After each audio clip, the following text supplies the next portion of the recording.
இன்றே டவுன்லோட் செய்து உங்கள் ஃபேவரட் ஷோக்களை என்ஜாய் பண்ணுங்க. உனக்கு என்ன வேணும்? எனக்கு வேணுங்கிறத உன்னால கொடுக்க முடியுமா? என்ன வேணும்னு சொல்லு. எனக்கு வேணுங்கிறத யாராலையும் கொடுக்க முடியாது. நானா தான் எடுத்துப்பேன். என் உசுறு வேணுமா, ரத்தம் வேணுமா, எதை வேணா எடுத்துக்கோ.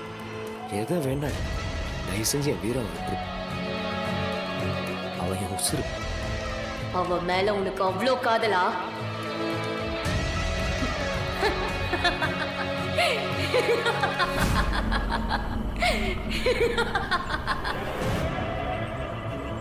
யாரோட காதலையும் நான் நம்ப தயாரா இல்ல. நீ பாரு கங்கா, தயவு செஞ்சு நான் சொல்றது கேளு. உனக்கு உயிரோடு இருக்கிற ஒரு உடம்பு தானே வேணும். என்ன எடுத்துக்கோ. தயவு செஞ்சு என் வீராவை மட்டும் விட்டுரு. முதல்ல எங்களுக்கும் உனக்கு என்ன சம்பந்தம்? எதுக்கு எங்களை பழி வாங்கிட்டு இருக்க? நாங்க உனக்கு என்ன துரோகம் பண்ணோம்? துரோகம் துரோகம் துரோகம். துரோகத்தால தானே நான் செத்தேன். எனக்கு நீதி வேணும், உண்மை வேணும், மரியாதை வேணும். இந்த ஊர்ல உன்னை பத்தி ஆளுக்கு என்னென்னமோ சொல்றாங்க. அன்னைக்கு உண்மையிலேயே என்னதான் நடந்ததுன்னு சொல்லு.